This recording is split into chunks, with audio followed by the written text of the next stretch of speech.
o atentado terrorista que aconteceu em janeiro desse ano na França, na sede do jornal satírico Charlie Hebdo, acendeu uma polêmica sobre um assunto também não menos polêmico: a liberdade de expressão. Aqui no Brasil, nos lembramos do Pasquim, que nos anos 70 fizeram as vezes da denúncia, da rebeldia e da revolta contra o regime militar ditatorial instalado no país em 1964. Mas em Jacareí, o que pensa um profissional do desenho sobre esse tema? Vamos esmiuçar o assunto com o chargista e cartunista Cláudio Ferraz. Aos 46 anos, experiente na área dos traços a lápis, Cláudio já participou de publicações onde o seu desenho tomou forma. No programa Gente em Destaque de hoje, ele vai comentar o assassinato dos cartunistas franceses, como Volinsky, um dos nomes mais conhecidos do mundo, mas também vai falar sobre a sua trajetória profissional e as referências na parte dos desenhos. Na nossa conversa, o desenhista começa falando sobre a infância.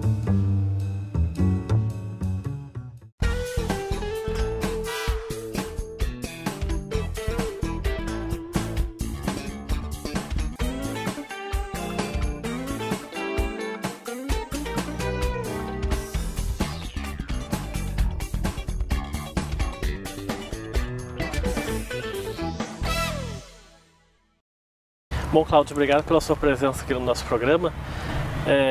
Eu queria começar essa entrevista falando sobre a sua infância, que a gente estava até conversando agora há pouco aqui, que você contou que desde pequeno você já desenha, né? Como é que começou essa sua paixão pelos traços? Então, desde pequeno eu já tenho esse gosto pelo desenho, porque quando meu irmão foi para a escola, né, ele começou a ser alfabetizado e eu tinha aquela vontade também de ir para o colégio e aprender a escrever, a ler. E eu já gostava de história em quadrinhos desde pequenininho. E aí os meninos, meus primos mais velhos, né, o meu próprio irmão que estava aprendendo a ler, eles me enganavam muito nas leituras dos quadros. E aí eu comecei a ficar muito frustrado com aquilo. Aí minha mãe pegou e começou a me ensinar a escrever e a ler também, aproveitando essa vontade de ir para o colégio. Só que aí, ao invés de ler e escrever, né, nos exercícios de caligrafia, tudo, eu começava a fazer uma ondinha, aí já fazia um navio, daí já desenhava um pirata, um tubarão, um barco, um super-herói. E aí a coisa começou a crescer e nunca mais parou. Né? Você falava que estava lendo e estava desenhando. Já, exatamente, na verdade não estava escrevendo, né? Era para aprender a escrever, mas eu estava desenhando. E na sua família tem pessoas ligadas a esse tipo de arte ou você foi o primeiro que começou isso? A minha mãe, ela é uma grande artista autodidata e quando jovem ela fazia várias esculturas, porque ela era auxiliar de um consultório dentário, e aí lá eles têm as próteses e na época também a formação era um pouco mais difícil de se encontrar, então ela aprendeu a fazer os moldes, mexer com o material. E ela sempre teve esse gosto. Meu avô também era um artesão fantástico, ele fazia cadeiras de palha, era uma pessoa super prendada. Então eles são as duas referências mais fortes da minha vida, né? O meu avô e a minha mãe. E a minha mãe, ela tem essa coisa de trabalhar manualmente, com arte, fazer artesanato, escultura. Ela faz peças belíssimas de cerâmica, faz micropresépios, inclusive, né? E a sua infância é permeada assim de você ler muito gibi? Muita historinha de desenho? Muito, eu tenho um padrinho de batismo, né, que já é falecido, e ele sempre me levava dinheiro, acho que até para incentivar essa questão da leitura. Então eu saía da minha casa, tinha uma banca próxima à residência, na Avenida Siqueira Campos. Aí eu já tinha até uma conta lá, comprava até fiado se precisasse. Aí já levava as moedinhas e ia adquirindo vários tipos de revistinhas, de livros de história. Então eu sempre fui muito ligado a isso e cheguei a ter quase 3.000 revistas. E que tipo de historinha que você mais gostava? Super-herói? Então, eu sempre fui muito ligado no universo dos super-heróis. E assim, meus personagens favoritos da época de infância, bem pequenininho mesmo, porque meu avô tinha uma coleção que era do Tarzan, do Burne Hogarth, que é um dos grandes quadrinistas, né, dos anos anteriores à época atual, né? Eu acho que, se não me engano, da década de 40, 50, e ele tinha um traço, uma anatomia extremamente impecável. Inclusive, ele tem vários livros que são para ensinar a desenhar, né? Então ele fala de anatomia, luz e sombra, mas ele é um exímio anatomista, né? É uma das influências maiores dentro né, das histórias em quadrinhos mundial, né? E isso que você fala de comprar anos 70, né? Você começou então, a comprar... eu sou de 1968, nasci em 68. E em 73, 74 eu já era muito pequenininho, mas era louco por revistinha, né? Então, tudo que eu tinha de dinheiro eu comprava gibi, comprava revista, livrinhos. Tinha livrinhos de ilustração, tinha uns que tinham umas texturas e era um desenho mais infantilizado, e aquilo também me atraía. Tudo que tivesse ligado a desenho me chamava atenção, então eu ia e comprava, depois eu tentava desenhar tudo, né? E essa foi uma grande escola, porque na época a gente não tinha assim esse processo de educação, né? Os centros culturais que hoje a gente encontra, as oficinas culturais e as escolas de arte. Era muito restrito, e por estar no interior, aqui em Jacareí, alguns cursos eram só em São Paulo, né? Inclusive eu acabei tendo que ir para São Paulo para me formar, né? Quer dizer, você não teve, quando criança, assim, com 10, 11 anos, não teve nenhum professor não. Você foi aprendendo sozinho? Isso, através da leitura e da observação dos desenhos. Então eu fui aprimorando, fui criando técnicas, aí de hora ou outra, né, nós tínhamos alguns amigos japoneses, então a gente tinha contato com os mangás que eram mandados para cá, e são aqueles mangás que parecem lista telefônica e as folhas são de jornal colorido, para cada cor ser para um público diferente. E eu ficava impressionado, não sabia nem ler, porque não dá para ler japonês, né? Mas os desenhos são muito legais. E lá tinha até algumas orientações de construção, de desenho, né? Porque os mangakas, os que produzem o desenho de quadrinho japonês, eles também estimulam muito, né? Assim, aos jovens, às crianças a desenharem. Então tinha alguns tutoriaizinhos, algumas lições de desenho, daí você vai olhando, vai aprendendo, né? E hoje o mangá, por exemplo, é uma febre, né? Todo mundo cultua os animes e o mangá, mas eu já na década de 70 já conhecia e já apreciava muito, né? E a partir de que momento você começa a decidir querer trabalhar com desenho? Qual foi o seu primeiro trabalho? Já foi envolvido com desenho ou não? Já, na verdade sim. Eu com 12 anos de idade eu fiz uma exposição na Secretaria de Educação, Esporte, Lazer e Cultura, que não era Fundação Cultural até então. E aí eu fiz uma exposição bem interessante, assim, com vários quadros. Eu gostava muito já na época do Salvador Dalí, bem jovenzinho, eu adorava o surrealismo. E aí eu comecei a pintar, então eu pintava sobre vários materiais, eu usava têmpera, guache, o que tivesse eu ia trabalhando para poder compor os meus trabalhos, né? E o suporte era variado, desde papel até placas de madeira. Então eu fui trabalhando em cima disso e montei uma exposição. E a partir daí a coisa começou a crescer. Então eu fazia várias decorações de aniversário, os amigos pediam, eu queria fazer uma festa para o meu filho do Super-Homem. Aí, como eu já tinha a facilidade, porque foi a minha escola, foram as HQs da DC, da Marvel, então eu conseguia incorporar aquele desenho facilmente para que eu era requisitado. E aí comecei a ganhar o meu dinheirinho ali, né, bem jovenzinho. Já cobrava pelo trabalho? Já cobrava. Na verdade, alguns amigos, eu não faço isso até hoje, né? Eu acabo não cobrando.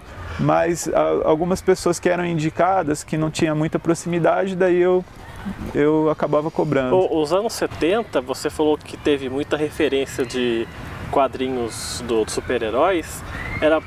Os anos 70 também receberam muita influência aqui do Brasil com o Pasquim, né? Sim, que tinha sim. Enfio, Jaguar. Exatamente. Você chegou também a gostar desse tipo de trabalho? Sim, ou não? sim. Eu adorava as charges, as tirinhas, né? Tanto que, por gostar de desenho, o jornal, a parte interessante sempre era o Caderno 2, que era a parte de cultura, as exposições, cinema, né? Que eu sempre fui um cinéfilo, adoro cinema.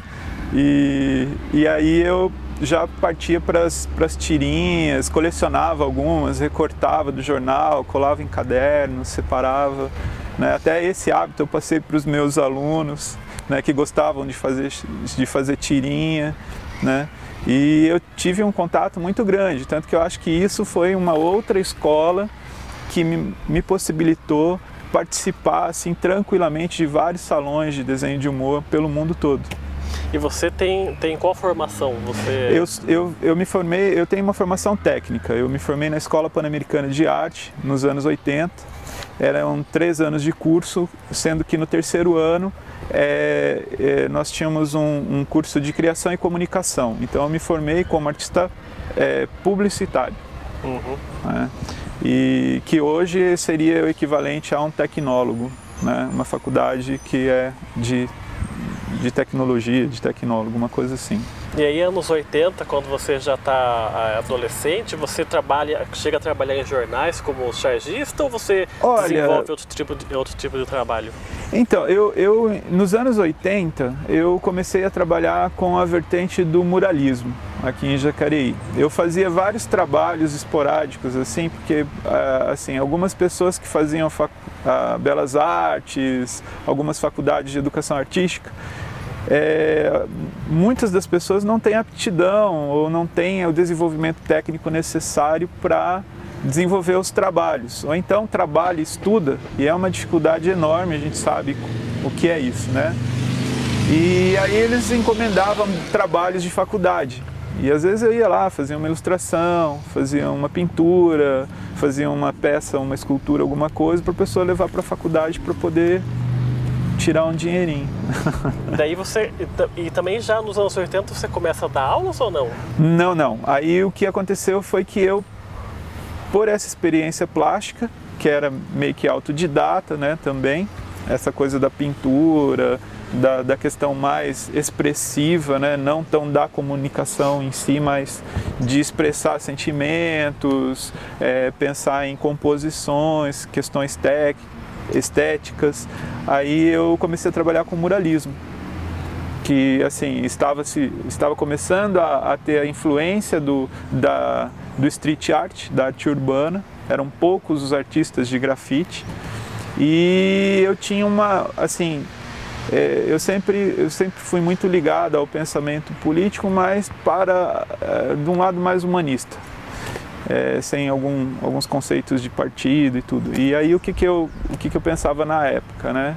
Eu adorava ler, por exemplo, sobre história da arte da Revolução Mexicana e dos pintores mexicanos. Todo o material que influenciava as obras tinham essa conotação política, social e de reivindicação. E a gente é jovem, então você acaba se encantando com aquele universo todo. E eu comecei a estudar os muralistas mexicanos. Aí eu tenho um amigo que ele acabou vindo para Jacareí, era meu amigo de infância, ele foi para Santos e voltou com essa instrução. E a partir daí a gente começou a trabalhar junto, ele me convidou e eu acabei me tornando um artista de mural, um muralista. E tinha muitos trabalhos para fazer? Olha, eu cheguei a fazer em consultórios, em propriedades particulares. Nós fizemos em uma praça aqui na cidade, foi o primeiro mural feito aqui em Jacareí, que foi na Praça Tancredo Neves, ali no Jardim, acho que é Jardim Jacinto. E assim, desde então a gente nunca parou, a gente sempre foi trabalhando, fazendo os projetos, né? E eu fui me enveredando por isso, fazendo outros trabalhos, né? Eu fazia estilogravura, né, sem ter até a formação de gravura. Depois eu fui fazer um curso, fiquei anos estudando em São José dos Campos com o George Gutlick, que é uma pessoa admirável, adoro ele, um grande amigo e um grande mestre, me ajudou muito, me ensinou muito num período que eu estava precisando muito desse trabalho, dessa expressão, né? Eu tenho uma formação bem ampla, na verdade. É porque o seu trabalho como desenhista, assim, acaba nessa época se confundindo muito com o artista plástico também, né? Sim, é porque eu acho que permeia, né? Assim, a formação plástica, ela te dá embasamento técnico para que você possa fazer aquilo que você imagina produzir. Então, se você quer desenhar, você desenha. Se você quer fazer uma gravura, você faz uma gravura. E nada me impede, por exemplo, de preparar uma chapa de metal, colocar uma charge gravada nessa chapa, multiplicá-la e, com o conceito de street art, por exemplo, sair fazendo um lambe pelos espaços que são permitidos, né? Não pode em qualquer lugar. Ir colando assim em todo lugar, mas onde é permitido se aplicar o trabalho para que as pessoas possam ver, né? Você chegou a trabalhar como chargista de jornal também ou não? Se existe técnica, é possível aprendê-la. E todo e qualquer ofício, para você ser um grande profissional, você tem que ter persistência, disciplina e aplicação. Você tem que se aplicar naquilo e exercitar até que você consiga ir superando seus limites.